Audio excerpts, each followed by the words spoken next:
Breaking news చూస్తున్నారు. ప్రపంచ యాత్రికుడు నా అన్వేష్ పైన పోలీసులు సుమోటో కేసుని ఫైల్ చేశారు. అయితే మెట్రోలో యాడ్స్ ప్లే చేసిన విధానంలో ఆల్మోస్ట్ అధికారులు ఇంకా పోలీసులు కలిసి 300 కోట్ల రూపాయలు దోచేశారంటూ కూడా వరుసగా నా అన్వేష్ వీడియోలు చేస్తున్నారు. అయితే ఇదే నేపథ్యంలో నా అన్వేష్ పైన సుమోటోగా కేసు ఫైల్ చేశారు సైబరాబాద్ పోలీసులు.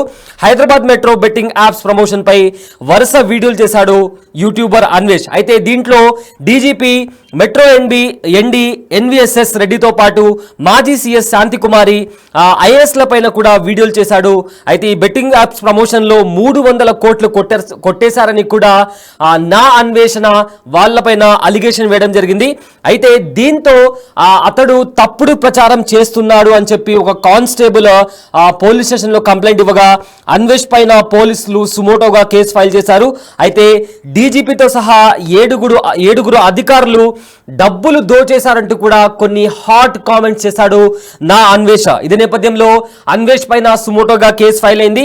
అయితే బెట్టింగ్ యాప్లను ప్రమోట్ చేసే వారిని ప్రమోట్ చేస్తున్నారని, అదేవిధంగా లంచాలు తీసుకున్నారని కూడా అతను ఆరోపిస్తున్నాడు. సో ప్రజెంట్ ఈ అంశానికి సంబంధించి మరింత సమాచారం మా ప్రతినిధి సురేష్ లైవ్ లో అందిస్తారు. రైట్ సురేష్, ఇప్పటికే నా అన్వేష్ పైన సుమోటోగా కేసు ఫైల్ అయింది. ఎప్పటి నుంచో అన్వేష ఈ న్యూస్లలో వస్తున్నాడు కంటిన్యూస్ గా, ఎందుకంటే చాలా మంది మీద అలిగేషన్ చేస్తున్నాడు. ఇప్పుడు ఏకంగా గవర్నమెంట్ లో ఉండే ఆఫీసర్స్ పైన అతను అలిగేషన్ చేస్తున్నాడు. సో ఏంటి ఈ కేసుకి సంబంధించిన అప్డేట్స్ ఏంటి?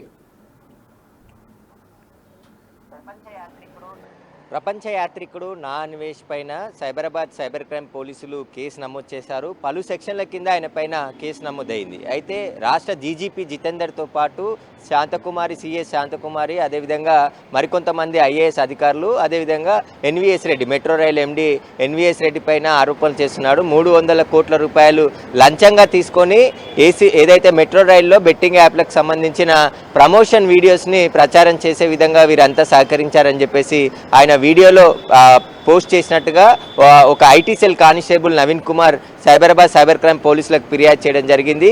ఐపీఎస్ అధికారులు, ఐఏఎస్ అధికారులకు సంబంధించిన పరువుకు భంగం కలిగించే విధంగా అన్వేష్ మాట్లాడాడని చెప్పేసి కూడా ఫిర్యాదులో పేర్కొన్నాడు. ఎలాంటి ఆధారాలు లేకుండా నిరూపమైనటువంటి ఆరోపణలు చేస్తూ ఆ వీడియో పోస్ట్ చేయడం జరిగింది. గత కొన్ని నెలలుగా అన్వేష్ ఈ బెట్టింగ్ యాప్ల ప్రమోషన్కి సంబంధించిన YouTube influencers, social media influencer పైన పోస్టులు పెడుతూ ఇటు ఆర్టీసీ సజ్జనార్తో కలిసి ఇద్దరు కూడా ఈ బెట్టింగ్ యాప్స్ పై పోరాడుతున్నామని చెప్పేసి కూడా ప్రచారం చేశారు. కానీ ఏకంగా ఇప్పుడు రాష్ట్ర డీజీపీ పైనే ఆరోపణలు చేస్తున్నారు, ఐఏఎస్ల పైన ఆరోపణలు చేస్తున్నాడు. అతని దగ్గర ఉన్న ఆధారాలు ఏంటి అనే దానిపై కూడా స్పష్టత లేదు. కానీ వీడియోలు చేసి ఎక్స్ వేదికగా, అదేవిధంగా యూట్యూబ్ ఛానల్లో పోస్ట్ చేసినట్టుగా పోలీసులు గుర్తించి అతనిపై కేసు నమోదు చేయడం జరిగింది. ప్రస్తుతం ఆయన ప్రపంచ యాత్రికుడిగా విదేశాల్లో పర్యటిస్తున్నాడు.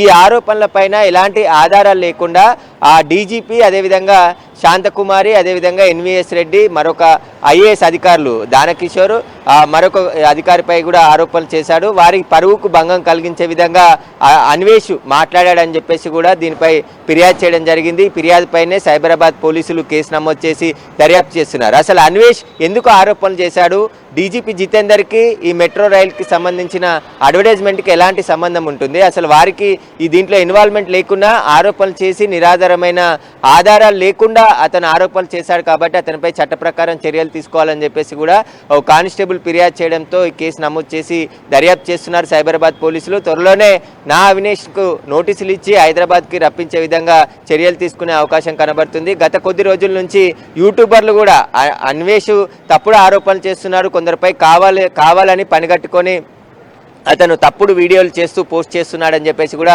చాలామంది ఆరోపించారు. కానీ ఏకంగా రాష్ట్ర డీజీపీ జితేందర్ని, అదేవిధంగా ఐఏఎస్ అధికారులను టార్గెట్ చేసి ఎందుకు వీడియో చేశాడు అన్వేష్ అని దానిపైన ప్రస్తుతం చర్చ జరుగుతుంది. సోషల్ మీడియాలో ఇన్స్టాగ్రామ్, అదేవిధంగా ఫేస్బుక్, ట్విట్టర్లో అనేక దాంట్లో పోస్ట్ చేశాడు ఈ వీడియోని, తర్వాత ప్రైవేట్లో పెట్టాడు. ఎందుకు పోస్ట్ చేశాడనే దానిపైన ఇప్పుడు పోలీసులు ఆరా తీస్తున్నారు.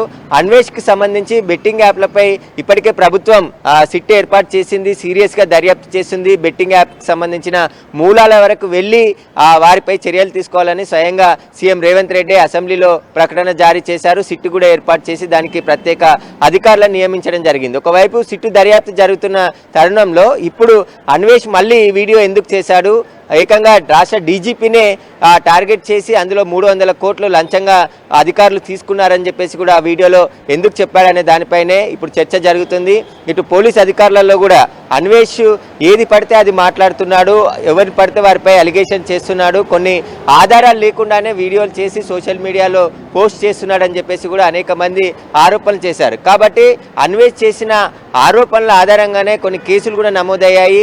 మనం పరేషాన్ బాయ్స్ పంజాగుట్టలో ఉన్నటువంటి పరేషాన్ బాయ్స్కి సంబంధించి పంజాగుట్టలో కేసు నమోదైంది. అక్కడ యూట్యూబ్ ఇన్ఫ్లుయెన్సర్లు బెట్టింగ్ యాప్కి ప్రమోషన్ చేసి చాలామంది యువకులు వాళ్ళ ఫాలోవర్స్ అందరూ కూడా బెట్టింగ్ ఆడి నష్టపోయి ఆత్మహత్యలు చేసుకున్నారని చెప్పేసి కూడా వీడియోలు చేశాడు. కాబట్టి ఇప్పుడు అన్వేష్ పోలీసులను టార్గెట్ చేసి ఇప్పుడు ఈ వీడియో చేయడానికి గల కారణాలు ఏంటి, అతని దగ్గర ఉన్నటువంటి ఆధారాలు ఏంటి? ఎందుకంటే మెట్రో రైల్లో ఆ బెట్టింగ్ యాప్కి సంబంధించిన ప్రమోషన్స్ జరిగాయి, వాటికి సంబంధించిన యాడ్స్ వచ్చాయి. కానీ అవన్నీ కూడా ఏదైతే మెట్రో ఆ అడ్వర్టైజ్మెంట్లో భాగంగా తీసుకొని వేసిందే వాటిని ఇప్పుడు పూర్తిగా తొలగించామని చెప్పేసి కూడా మెట్రో రైలు అధికారులు చెప్పారు. కానీ ఆ యాడ్స్ ప్రచారం చేయడానికి మధ్యవర్తిగా వీళ్ళందరూ పనిచేశారు. 300 కోట్ల రూపాయలు లంచంగా తీసుకున్నారని చెప్పేసి 300 కోట్లు లంచంగా తీసుకున్నారని చెప్పేసి అన్వేష్ ఆరోపణలు చేస్తున్నాడు. కాబట్టి దానికి సంబంధించి ఆయన దగ్గర ఎలాంటి ఆధారాలు లేకున్నా ఇలా వీడియోలు చేసి సోషల్ మీడియాలో పోస్ట్ చేశాడని చెప్పేసి కూడా కానిస్టేబుల్ ఫిర్యాదు చేయడం జరిగింది. ఇప్పుడు పోలీసులు కేసు నమోదు చేశారు. నెక్స్ట్ ఆ అన్వేష్ పై ఎలాంటి చర్యలు తీసుకుంటారు? మరి ఆయన విదేశాల్లో ఉన్నాడు కాబట్టి ఇండియాకి రప్పించి అరెస్ట్ చేసి చర్యలు తీసుకుంటారా, అసలు దీని వెనకాల ఉండి ఎవరు నడిపిస్తున్నారనే దానిపై కూడా వివరాలు ఆరా తీసే అవకాశం ఉంది. ఒకవేళ అన్వేష్ దగ్గర ఎలాంటి ఆధారాలు లేకపోయినా ఎందుకు ఇలాంటి కామెంట్స్ చేశాడనేదే ఇప్పుడు చర్చ జరుగుతుంది. ఎందుకంటే దాదాపు 3 రోజుల క్రితమే ఈ పోస్ట్ పెట్టాడు. ఆ పోస్ట్ని గమనించిన పోలీసులు ఆ కేసు నమోదు చేశారు. 29వ తేదీనే అన్వేష్ పై కేసు నమోదు చేయడం జరిగింది. ఆలస్యంగా ఈ బయటికి రావడం జరిగింది. కాబట్టి ఇప్పుడు ఆ రాష్ట్ర డీజీపీ జితేందర్ని టార్గెట్ చేసి అదేవిధంగా మరికొంతమంది ఐఏఎస్ అధికారులని టార్గెట్గా చేసుకొని వీడియో ఎందుకు చేయాల్సి వచ్చిందనే దానిపైన ఇప్పుడు చర్చ జరుగుతుంది. దీనికి సంబంధించి అన్వేష్ కొన్ని ఛానల్స్ కూడా ఇంటర్వ్యూ ఇస్తూ బెట్టింగ్ యాప్లో భర్తం పడతాను, వదిలే ప్రసక్తే లేదు, ప్రభుత్వం కూడా చర్యలు తీసుకుంటుంది కాబట్టి నా దగ్గర చాలామంది ఆధారాలు ఉన్నాయి, బెట్టింగ్ యాప్స్కి సంబంధించి ప్రమోషన్లు చేసి కోట్ల రూపాయలు కొల్లగొడుతున్నారు యూట్యూబ్ ఇన్ఫ్లుయెన్సర్స్ అని చెప్పేసి యూట్యూబ్లో ఇన్ఫ్లుయెన్సర్గా ఉన్న వారిపైనే గతంలో టార్గెట్ చేసేది. కానీ ఇప్పుడు ఏకంగా తెలంగాణ రాష్ట్ర డీజీపీ జితేందర్తో పాటు మాజీ సీఎస్ శాంతకుమారి అదేవిధంగా దానకిషోరు మెట్రో రైల్ ఎండి ఎన్వీఎస్ రెడ్డిని కూడా పేర్కొన్నాడు. కాబట్టి వీటందరికీ సంబంధించి ఎలాంటి ఆధారాలు అన్వేష్ దగ్గర ఉన్నాయి, వాళ్ళు ఏ విధంగా ఈ బెట్టింగ్ యాప్స్కి మెట్రో రైల్లో ప్రమోషన్ చేసే విధంగా తోడ్పడ్డారో వారికి సంబంధించిన ఎలాంటి ఆధారాలు ప్రస్తుతానికి లేకుండా ఆయన వీడియోలు చేశాడని చెప్పేసి కేసు నమోదు చేశారు. అయితే ఇక పోలీసులు యాక్షన్ ఎలా ఉండబోతుంది అనేది వారి దర్యాప్తులో తెలిసే అవకాశం ఉంది. అన్వేష్ని హైదరాబాద్ తీసుకొచ్చి అరెస్ట్ చేశారా, అనేక సెక్షన్లు అన్వేష్ పై ఇప్పుడు పోలీసులు పెట్టారు. వాటికి సంబంధించి ఐటీ యాక్ట్తో పాటు కొత్తగా వచ్చినటువంటి బిఎన్ఎస్ యాక్ట్లో ఉన్నటువంటి అనేక సెక్షన్లు అన్వేష్ పై పెట్టారు. కాబట్టి ఇప్పుడు అన్వేష్ దీనిపై రిప్లై వీడియో చేస్తే అన్ని విషయాలు బయటకు వచ్చే అవకాశం ఉంది. లేదంటే అన్వేష్ని అరెస్ట్ చేసి ఇక్కడికి తీసుకొచ్చిన తర్వాతనే ఈ కేసుకు సంబంధించిన విషయాలన్నీ బయటకు వచ్చే అవకాశం కనబడుతుంది. Right, thank you Suresh, thanks for the update. అయితే యూట్యూబర్